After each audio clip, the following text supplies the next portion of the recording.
¿Qué tal? ¿Cómo estás? ¿Qué tal? Hoy vamos a iniciar un nuevo capítulo, el capítulo 3 del libro que estamos estudiando, Mi Sistema de NinSuite.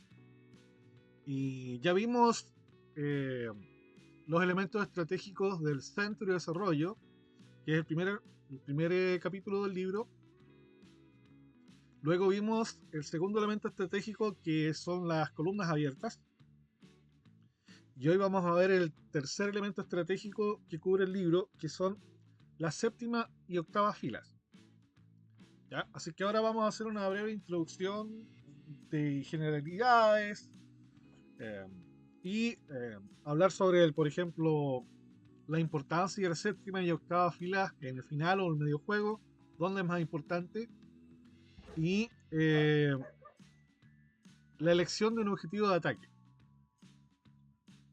Ya, como vimos en el capítulo anterior, la penetración en el campo enemigo, la séptima y octava fila estamos hablando, es el objetivo lógico del juego en una columna. ¿Ya? O sea, si hablamos de ocupar una columna, ¿cuál es el objetivo último? La séptima o octava fila.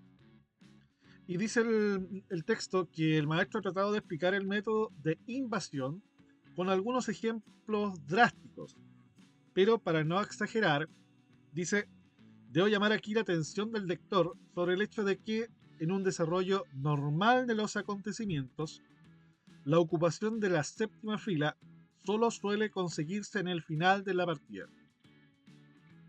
O sea, en este momento el maestro en el fondo como que se sincera y te dice que si te creaste algunas falsas expectativas de que vas a poder ganar la partida antes del final a través de ocupar la séptima u octava fila, va a ser más o menos complicado. Lo normal va a ser de que la séptima u octava fila la conquistes en el final. ¿Se entiende eso? Claro. Ya. Bueno, también dice que hay catástrofes, ¿cierto? De cualquier tipo y se deben a graves errores del oponente y eso no puede considerarse normal, ¿ya? O sea, está diciendo que puede darse que debido a errores de tu oponente, en alguna partida por ahí, en el medio juego, ocupaste la séptima u octava fila y ganaste.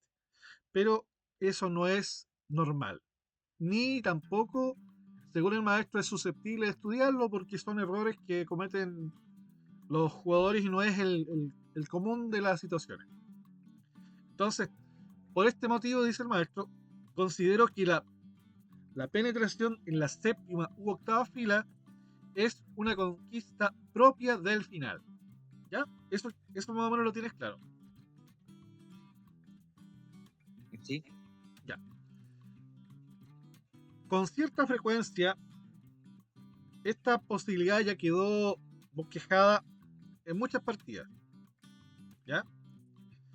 Después dice, a pesar de lo dicho, recomiendo al estudiante que trate de romper la resistencia enemiga cuanto antes. O sea, es como cuando yo les digo a ustedes que para explorar la táctica jueguen Gambito. ¿Qué tal, Belén? ¿Cómo estás?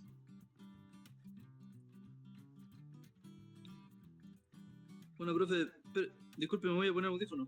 Bueno,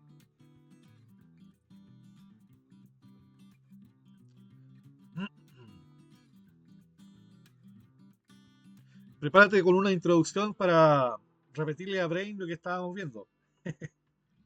¿Te da o no? ¿Te atreves? Mm, no.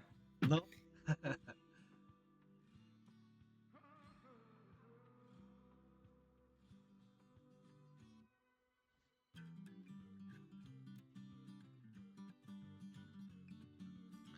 Hola, hola, ahora sí. Ya. Bueno, estábamos haciendo una breve introducción. Y bueno, tú puedes ver nuevamente el video, ¿cierto? Cuando se suba a YouTube. Ok, sí, sí, Pero, sí. pero como resumen, lo que hablamos fue que la conquista de la séptima u octava fila son propias de un final. O sea, es muy raro que se den en medio juego, y si se dan en medio juego es porque tu rival cometió un error, ¿ya? Pero que no se crea o que no se creen falsas expectativas de que conquistar la séptima o octava fila lo vas a hacer en el medio juego. Eso es muy raro, ¿ya? Eso es más que nada Ok. el resumen. ¿Estás de acuerdo, Atilio? Sí, claro. ¿Eso fue lo que entendiste o no? Sí. Ya. Bueno, dice después el maestro, a pesar de lo dicho, o sea, haber dicho lo que te acabo de explicar, recomiendo al estudiante tratar de romper la resistencia enemiga cuanto antes. Y si en sus primeros intentos se ve obligado a admitir que su torre invasora no ha conseguido nada, no debe desanimarse por ello. Aquí yo le decía a Tilio que es lo mismo que yo le recomiendo a ustedes, que en la apertura traten de experimentar con los gambitos. ¿Por qué con los gambitos? Porque ustedes están en una etapa de la cual tienen que experimentar mucho táctica, y la táctica se da más a menudo en las partidas abiertas, y cómo se pueden abrir partidas o practicar partidas abiertas a través de partidas con gambitos, ¿ya? Entonces, a veces van a perder, otras veces van a ganar, pero cuando pierdan esas partidas con gambitos no se desanimen. Y lo mismo dice el maestro con respecto a la ocupación de la séptima fila, que cuando jueguen partidas, pónganse el objetivo de ocupar la séptima fila, y si lo logran hacer durante el medio juego y no logran ningún objetivo, que no se desanimen, que no vengan a decir, profe, ¿sabe qué? Jugué tal partida, ocupé la séptima fila y no logré ni una cosa. No importa, hay que seguir intentándola. Entonces dice, es parte integrante de nuestro sistema instruir con la mayor rapidez posible el jugador debutante al jugador debutante acerca de los principales elementos estratégicos que intervienen en el final. O sea, estos son los principales elementos estratégicos que intervienen en el final, ¿ya?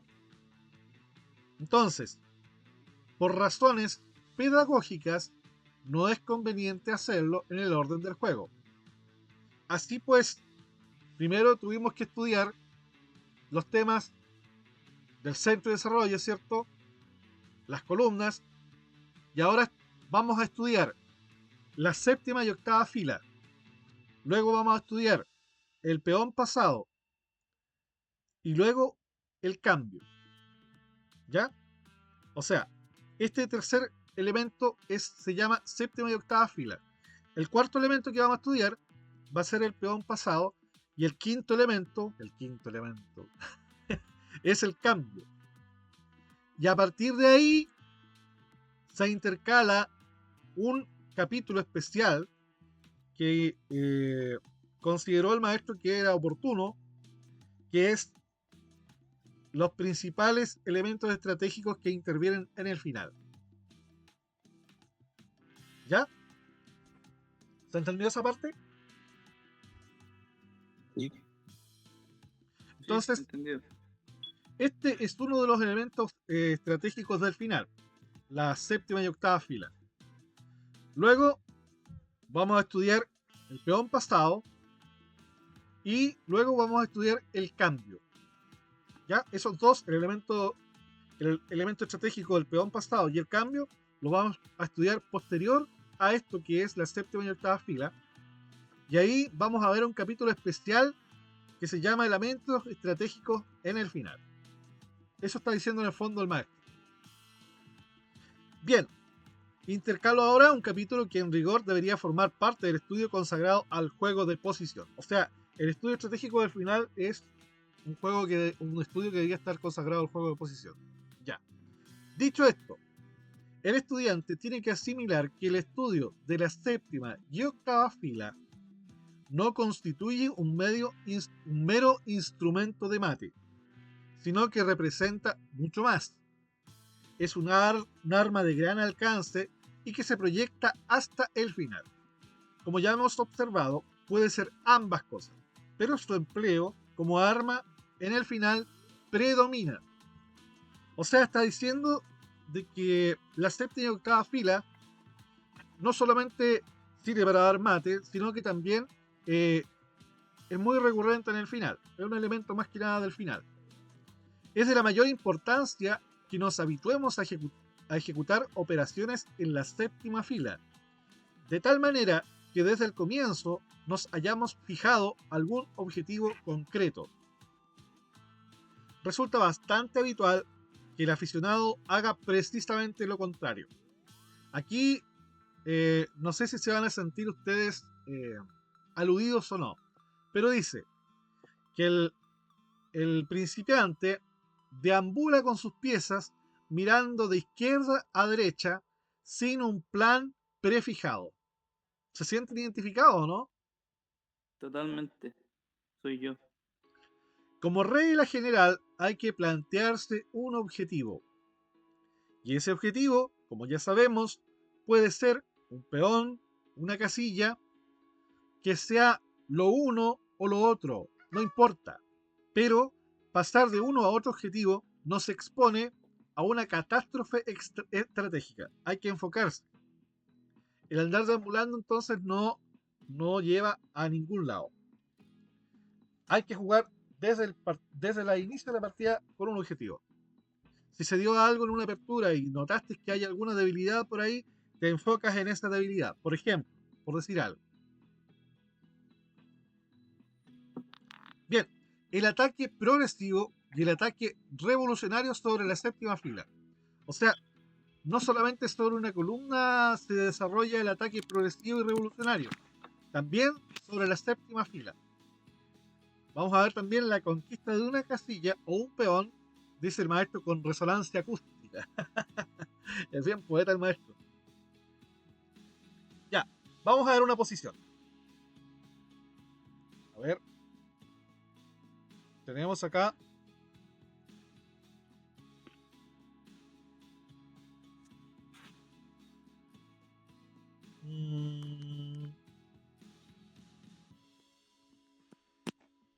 Ahí tenemos. Dice, si modificamos la posición del diagrama, a ver, vamos a tener que modificarla.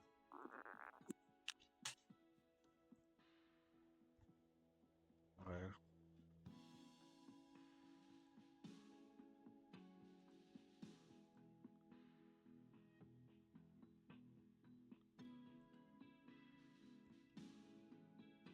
Si modificamos, dice, colocamos una torre blanca en D1. A ver, una torre blanca en D1.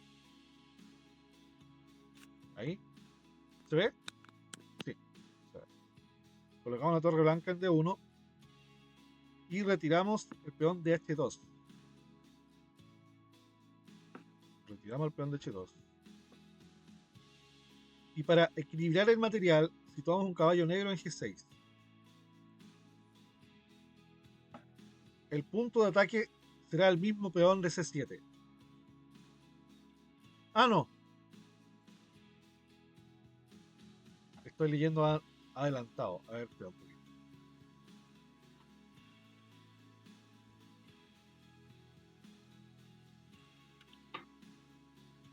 A ver, dice, en la posición del diagrama, las blancas eligieron como objetivo de ataque la casilla C7.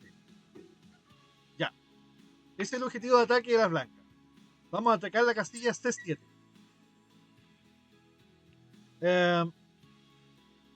¿Qué jugarán las negras acá?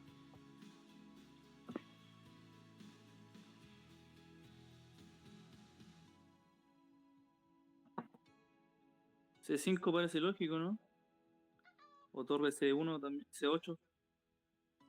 ¿Cuál jugarías tú, Atilio? Yo jugaría torre C8. Ya. Justamente torre C8 es la... Uy, me equivoqué en la...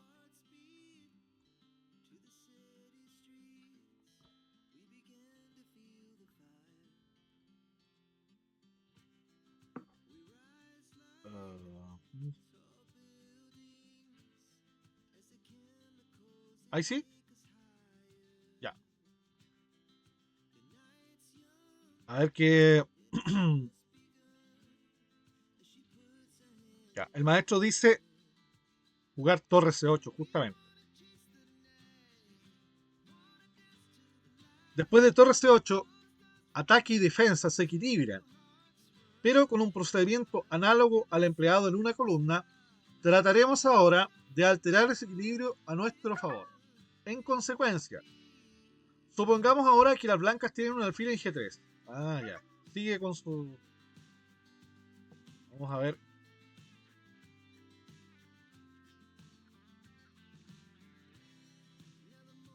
Vamos a colocarle un alfil en G3. Y la negra un caballo en G6. Ahí está. El caballo en G6. Entonces se habría logrado el propósito.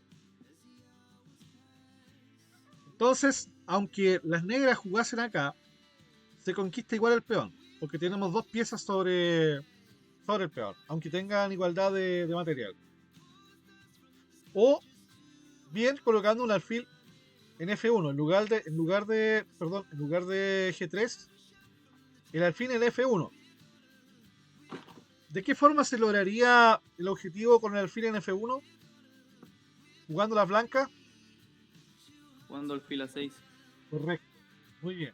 Jugando alfil A6 y la torre tiene que abandonar su posición defensiva. ¿Ya? Se desplaza la pieza defensora. Excelente.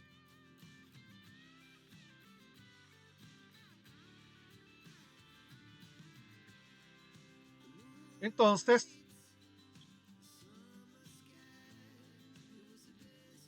dice, si modificamos la posición del diagrama, añadiendo la torre blanca en D1 y retirando el peón de H2, situando un caballo negro en G6, el punto de ataque sería el mismo peón de C7. ¿Cierto?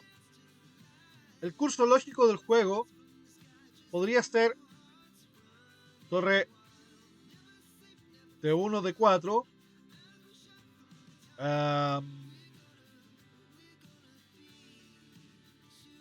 y después, por ejemplo, torre C4.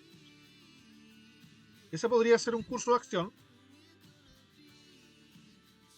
O bien, torre D8. Torre D8 sería torre por D8, torre por D8, caballo F8. Y ahora, ¿cómo conquistamos la séptima fila?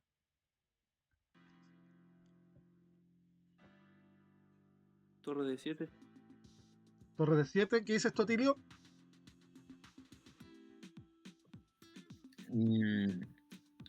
Ah, no, perdón. Ay, me comen las dos. Torre A8. Torre 8, interesante torre 8, ¿ah? Mira qué interesante torre 8.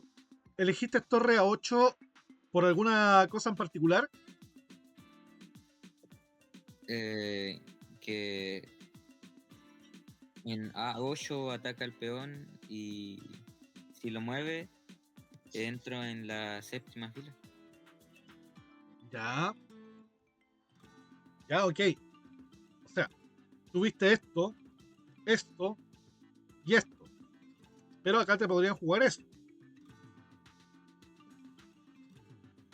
Y Ya. Entonces el maestro juega esta. Porque ahora no se puede hacer caballo 6 defendiendo el peón.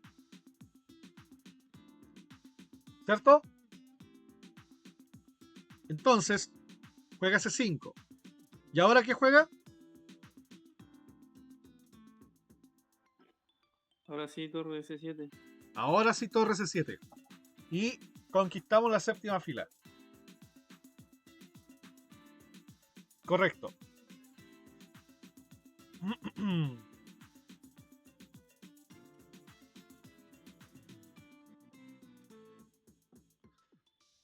Vamos a ver. Ahora. Esta lucha por la casilla H7. El juego adopta un cariz similar en la posición del diagrama 28. Ah, bueno, me faltó algo anterior. Me faltó algo. Bueno, acá dice el maestro para terminar, dice, la continuación lógica de la lucha por parte de las blancas será llevar su rey hasta C6. Ese es un camino que yo elegí, no es que sea ese el que dice el maestro, ¿ah? Pero hay que llegar hasta C6 con el ataque concluyente sobre C7. Esto debe ser en esta situación. Cuando juega torre C8, habría que venirse por aquí, por acá, por acá, por acá, y llegar hasta ahí para capturar el peón. Eso debe ser, a eso debe referirse. ¿Se entiende eso, no?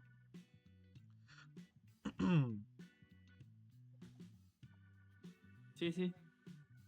Ya.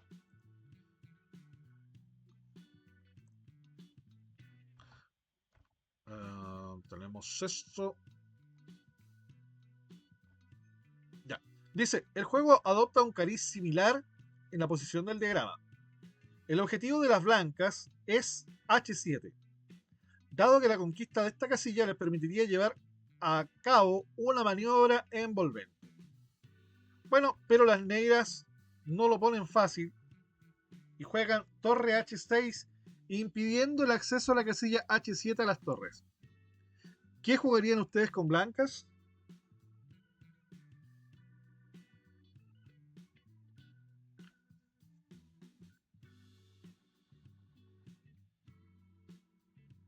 Queda el caballo F5.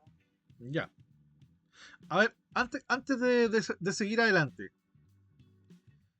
¿qué, ¿qué se les ocurre al ver esta posición? ¿Reconocen algún patrón?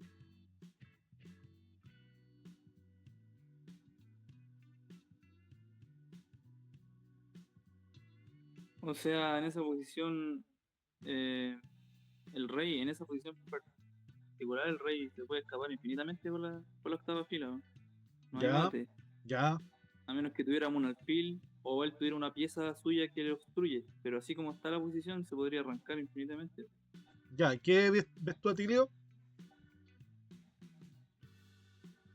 Que si en esa posición jugaran las blancas, Ya, eh, mm, creo que tendrían torre H7 jaque, rey G8, torre G7 jaque, rey F8 y caballo F5. excelente, excelente. Me ha sorprendido, Atilio. Muy bien, eso es lo ideal. Sin embargo, el blanco acá juega esto para impedir torre H7. Y como bien dijo Brain, seguimos con caballo F5 igual. Pero el negro no lo coloca fácil y juega torre H5. ¿Qué podríamos jugar ahora?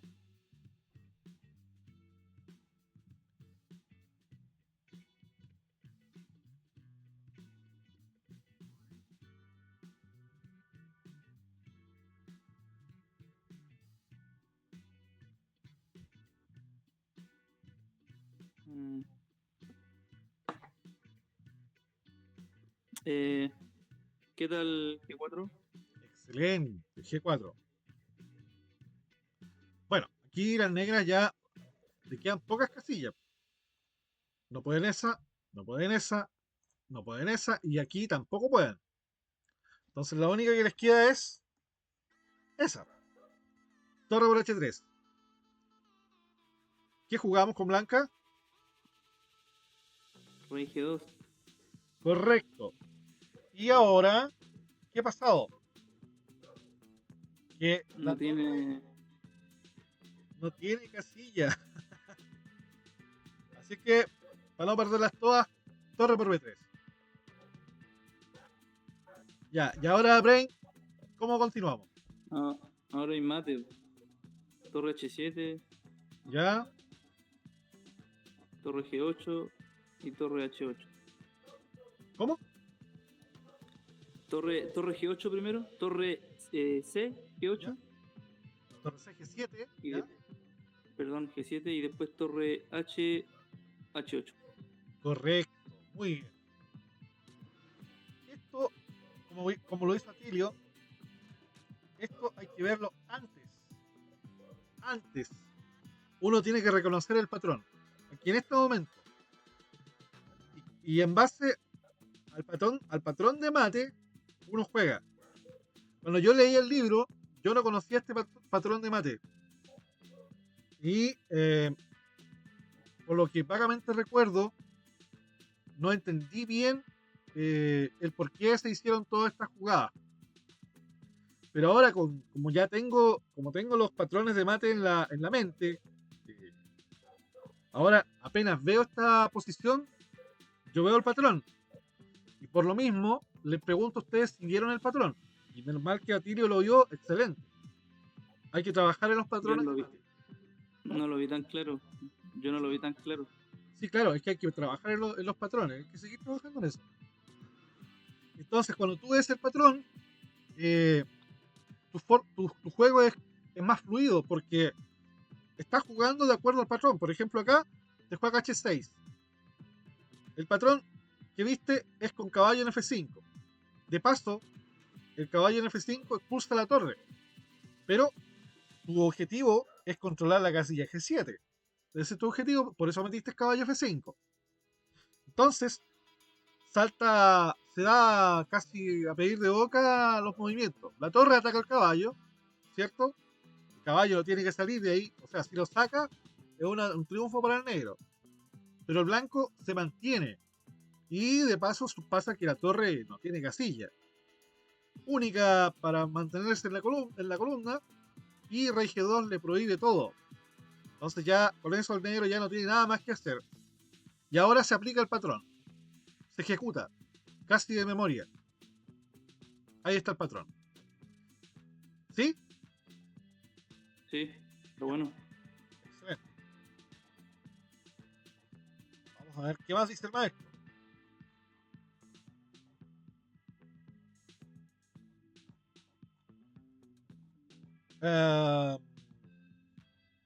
La naturaleza del ataque progresivo sobre un objetivo prefijado en la séptima fila parece haber quedado bien ilustrado con este ejemplo. Sin embargo, antes de pasar a la forma de ataque revolucionario, subrayaremos por su importancia la regla siguiente. Si el objetivo de ataque se desplaza, la torre debe atacarlo por detrás. Por ejemplo, si una torre en séptima, vamos a dónde estábamos acá. Aquí. ¿Dónde está la cosa? Se me pierde donde. Ya. Si una torre en séptima ataca al peón negro de B7. Pero estamos viendo otro diagrama. A ver, ¿dónde está el diagrama este?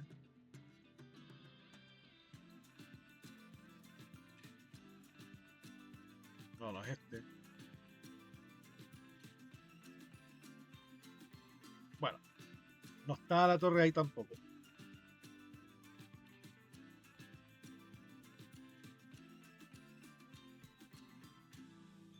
Bueno, supongamos que no está la torre esta y este peón está solo. Si la torre ataca el peón de B7 y el peón está en B7 en el fondo, no está en B5 ni en B4, está en B7. Entonces lo que hace el peón es avanzar. ¿Ya? A ver, vamos a tratar de colocarlo en un...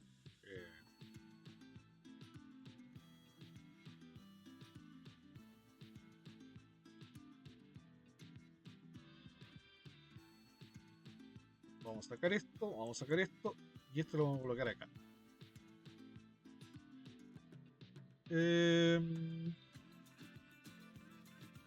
Esto lo vamos a dejar ahí. Entonces, si la torre ataca al peón de B7, este avanza. A eso se refiere. Y entonces, ¿qué debe hacer el blanco? Cuando dice la regla, si el objetivo de ataque se desplaza, la torre debe atacarlo por detrás. Entonces, el blanco debe hacer eso, atacar por detrás. Entonces teníamos, el peón está en D7, la torre lo ataca. Si el objetivo se desplaza, la torre ataca por detrás. A eso se refiere el libro. ¿Se entiende? Sí, sí.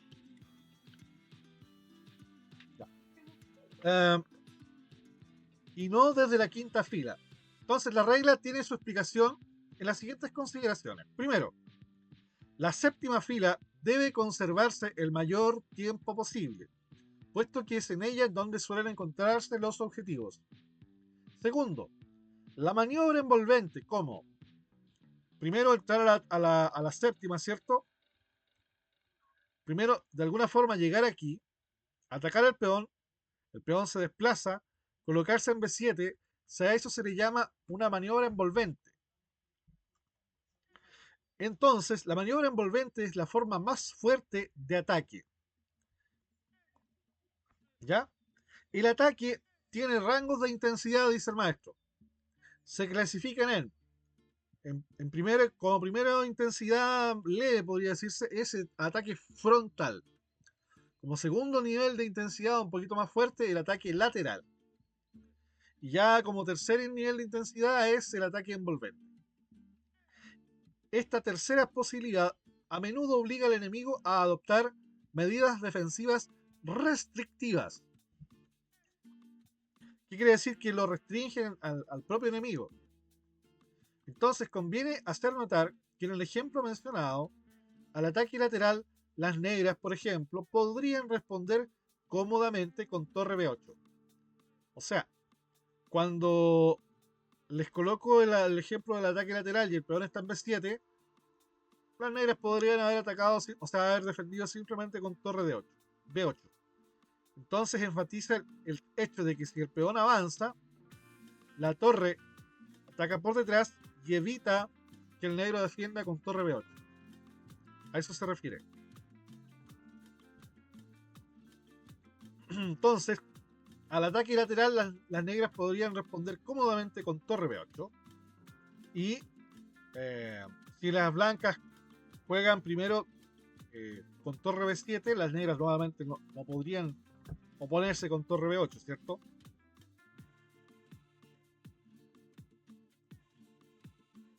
Vamos a ver este ejemplo donde desarrollamos el ataque revolucionario sobre H7. En el diagrama podemos elegir la casilla G7. El hecho de que esté bien protegida no debe asustarnos. Concentramos nuestro ataque mediante, por ejemplo, caballo G3, A3. Los peones pasados se ven amenazadores. Caballo G5. Estamos atacando al punto G7, ¿cierto? Dijimos que íbamos a atacar G7. Los peones juegan A2. Dama E5. Y ahora tenemos todos sobre G7. Estamos listos. Pero el negro corona. Y el peón G tiene un nuevo defensor. Y queda protegido. Y las blancas pierden. De modo que la elección del objetivo de ataque resultó errónea. ¿Cierto? No era buena idea atacar G7. ¿Cuál será entonces el objetivo de ataque? A los peones, ¿o no? Dijimos que íbamos a atacar la casilla G7. Estamos pensando en mate. ¿Cierto? Estamos pensando en mate. Si vimos que la casilla G7 resultó errónea, ¿qué casilla habrá que atacar? Para dar mate, estamos hablando. Nuevamente, acá se trata de un patrón. En el tiempo en que el maestro hizo el libro, todavía no estaba evolucionado el concepto del patrón. Ahí en mi dedo veo el mate árabe. Eso, correcto, muy bien. Ahí está el patrón. Pero, como te digo, cuando se hizo este libro, eh, esa idea no estaba todavía, no era algo común. Eh, para construir las combinaciones, los maestros hablaban de motivos de combinación, que eran características de la posición que te llevaban a sospechar de que había una combinación de mate. Pero hoy en día, con todo lo que ha avanzado el tema del ajedrez, hoy en día tú ves una organización de piezas y tú dices, oye, esto, la posición de la torre por la séptima, el caballo que salta F6, me tinca que puedo dar mate, ¿sí o no? Claro. Entonces, eso tiene que ser la guía. Evidentemente que el punto G7 no es el objetivo. Si no es el objetivo, ¿cuál debería ser el objetivo? Em, el peón de H6. El peón de H6. Aquí vamos a ver el mate. Ah, no, es que por eso no sé si entendí la pregunta, pero como lo veo, hay que deshacerse de ese peón. Ah, ya, ya. Eh, el mate se da en H7. El objetivo es H7. Correcto. Ese es el objetivo. Esta es la casilla que hay que atacar. Y para llegar a atacar esta casilla, ¿qué hay que hacer? Ah, hacer que el peón G salga de ahí. Correcto. Que este peón le deje el pase libre a la torre para que la torre domine la casilla. Porque ahí es Claro. donde finalmente va a terminar dando mate. Eso es más o menos la idea.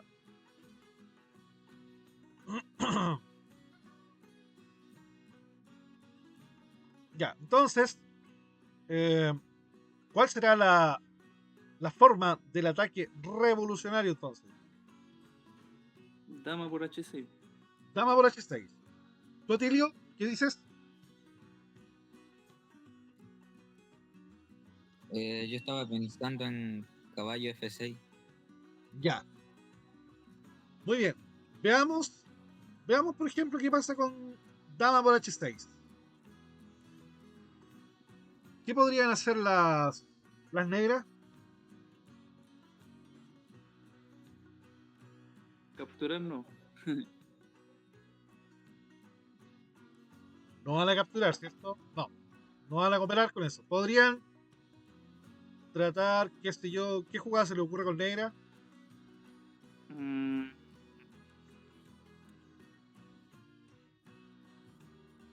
podría seguir avanzando los peones, por ejemplo, ¿no? Ya, supongamos a 3. ¿Y ahora?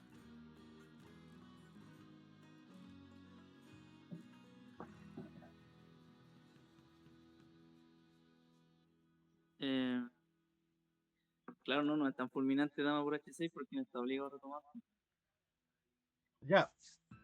Pero ahora, Mm,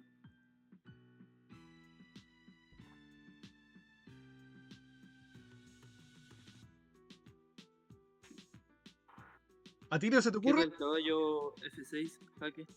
Correcto, caballo F6 jaque. G por F6. ¿Y ahora? Ahí sigo, dama H7, mal. Dama H7. Ya. También funciona dama por H6.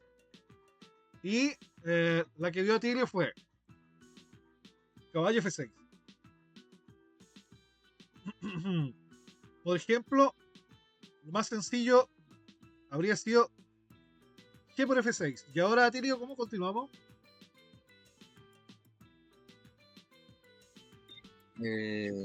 Dama G3. Dama G3. Ya. Ah, rey H8. Dama G6 y es mate inevitable. Dama G6. Correcto. Oh, mira, hay una jugada que evita el mate. Y es letal. Oh, ¿verdad? Alfil de 6, Freki. Sí, alfil de 6. Pero de todas formas está bien. Aquí hay que jugar dama E6. Entonces el rey no puede. Única acá. Y acá, dama por F6. Aquí podríamos jugar acá. Y aquí ya no hay nada que hacer. Claro. Aquí ya no hay nada que hacer. ¿Ambas funcionan entonces?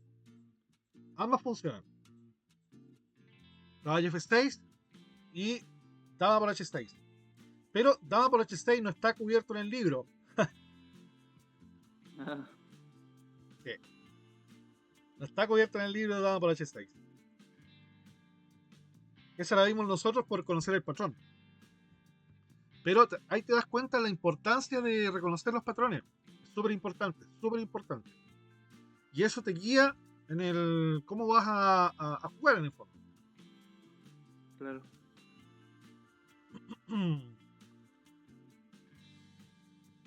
Entonces, mate en el punto elegido. Veamos la que más le gustaba al maestro. Caballo F6, rey H8, dama por H6, G por H6 y torre H7. Esa era la variante que le gustaba al maestro, con el mate árabe, ¿cierto? O sea, una variante del mate árabe. Claro. Mate en el punto elegido. Este ejemplo nos muestra la idea de un ataque revolucionario aplicado a la séptima fila. Un peón se elimina por medios violentos para optimizar el ataque sobre la séptima fila, ampliándose a la casilla vecina de la que pensábamos que era nuestro objetivo. O sea, pensábamos que era G7, pero no, era H7 el objetivo. Bien, vamos a ver otro diagrama. Esto se llama... ¿Cuál será el objetivo de acá? ¿Qué casilla será el objetivo para el ataque del blanco?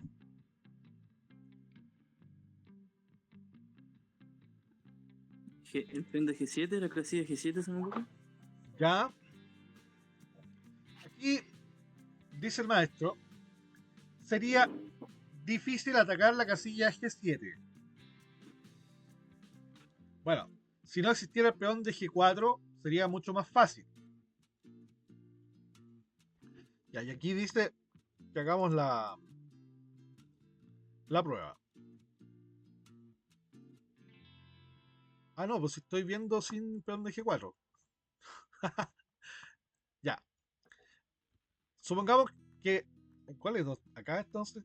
Ahí está el peón de G4. Ya, y acá estamos. Ya, yo me había preparado bien entonces. Entonces estamos viendo... inicialmente tenemos que ver esta imagen acá.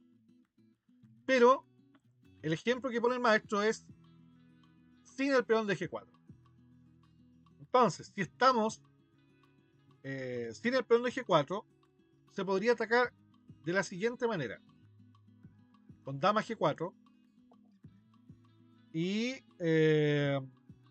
por ejemplo, podría hacer G6.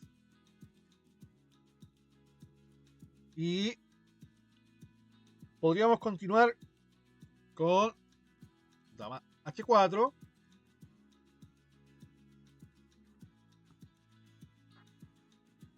No, dama H5. No, dama H4. No se puede hacer dama H5. ¿Cómo va a hacer dama H5? Dama G4. G6. No, dama H4. Está mal el libro. Ya.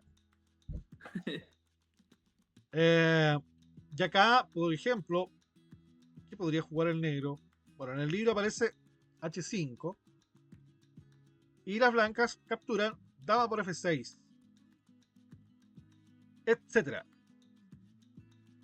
Aquí ya prácticamente las negras están mate. ¿Qué podrían hacer?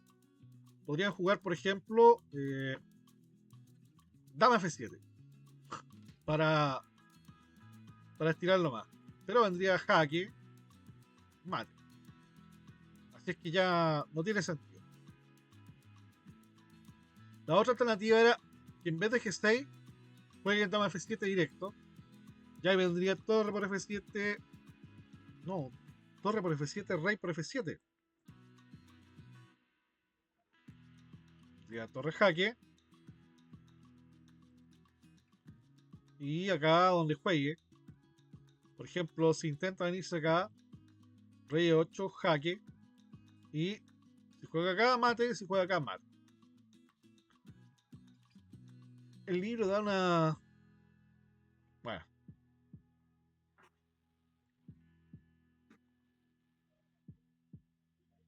Con el peón en G4, sin embargo, las cosas no son tan fáciles. Ya, veamos con el peón en G4.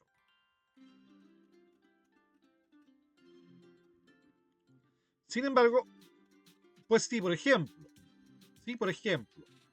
torre de 7, amenazando jugar esta torre a C7, ¿qué responden las negras? ¿Cómo impiden las negras que se juegue C7? Torre C8. Correcto. Torre C8. O, si por ejemplo, supongamos, torre 1, torre 1, C4. Las negras lo evitan. Bueno, la amenaza es torre 1, C4 es para interrumpir la acción de la dama, ¿cierto? La amenaza es dama F7, seguido de mate, ¿cierto? Ujú. Entonces, ¿cómo impiden las negras esta maniobra? Torre F8. Correcto. Torre F8 impide la entrada de la dama por F7. Entonces, ¿cuál será el procedimiento correcto?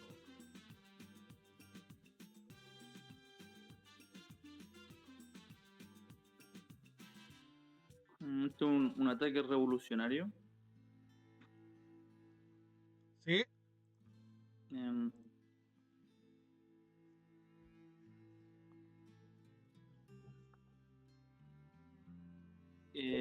torre por G8, jaque. Torre por G7. Por G7, perdón. Correctly. Torre por G7.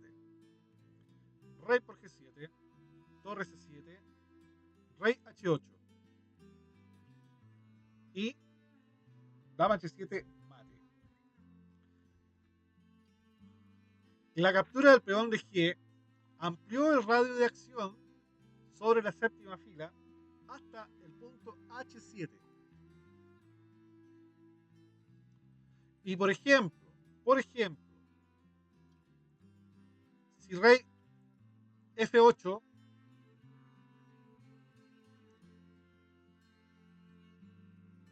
¿cómo ganamos? Profe, disculpe, no sé si será mi celu, pero la pantalla me hizo como un zoom y veo el tablero de muy cerca y no veo todo el tablero completo. Ahí, disculpa. Ahí sí. Ahí sí. Eh,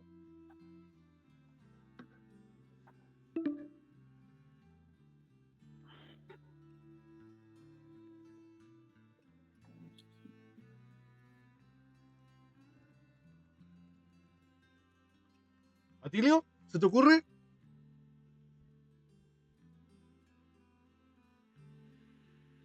Mm,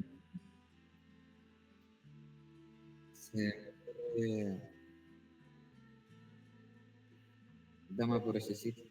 Correcto, muy bien. Dama por H7 y es imparable nuevamente. Nada que hacer. Nada que hacer. Entonces, eh, dice... uh, uh, también habría ganado, sí, rey F8 también habría ganado dama por H7. Puesto que las negras no pueden defender por ningún medio la séptima fila. Más preciso, no obstante, sería utilizar la dama con ganancia de tiempo. Así pues, por ejemplo, el maestro dice dama H6. Dama H6, rey E8, dama E3, rey F8, dama E7. Penetrando en la séptima fila con resonancia acústica. ¿Se acuerdan que al principio del título vimos la ocupación de la séptima fila con resonancia acústica? Yo me perdí esa parte, parece. Entonces ahí viene el mate. Recapitulemos. Más correcto, según el maestro, es dama H6. Bueno, rey G8 viene dama jaque y mate, seguido de mate, ¿cierto? Entonces, rey E8, dama jaque, no se puede cubrir con dama, así que tiene que mover el rey. Y entra la dama en E7 con resonancia acústica. Mate. A ver, el título dice, te lo leo. Bueno, ataque progresivo y ataque revolucionario sobre la séptima fila. Esto ya lo estamos viendo. Y luego, la conquista de una casilla. Ya lo vimos con que en vez de G7 era H7, ¿cierto? O un peón con resonancia acústica. Eso es lo que estaba hablando el maestro. Ya.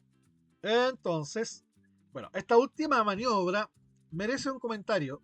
Se trata de un procedimiento típico para impedir cualquier reacción contraria. Entonces, el maestro dice que en esta situación hay que evaluar dos formas de jugar, que es similar a lo que es el ataque progresivo y revolucionario. Es muy similar en la forma de actuar. Porque acá podemos hacer dama por H7 y estamos seguros que ganamos. Pero no hay una certeza absoluta. Simplemente podemos pensar que ganamos. En cambio, de este modo, jaque tras jaque tras jaque tras jaque, no hay tiempo, no le damos ni la más mínima oportunidad al negro de hacer algo, de reaccionar. Entonces, viene otro jaque y finalmente terminamos en mate. En cambio acá, le damos la oportunidad al negro de hacer algo, aunque sea una tontera, pero algo puede hacer. ¿Se entiende Claro. la diferencia? Entiendo, sí. Sí. Entonces, el maestro acá hace énfasis en que esta última maniobra es un procedimiento típico para impedir cualquier reacción contraria. Y yo creo que lo dejamos hasta acá por hoy. Ok. ¿Ya? Para seguir Estuvo bueno. la próxima Buenos semana. conceptos. Ahí les recomiendo el repasar los capítulos, las cosas que no se les quedaron, repasarlas, porque esto es algo nuevo. Muchas cosas probablemente son muy densas a lo mejor, no sé. Y repasando para poder quedar más clara. Lo otro que se me olvida decirles que en la próxima sesión, si algo no les queda claro, que me lo pregunten. Entonces lo resolvemos en vivo también, por el video. ¿Ya? Ajá. Ya, Ok. muchachos. Nos vemos y Listo. Chau. Muchas gracias. Nos vemos. Chau, chau. Chau.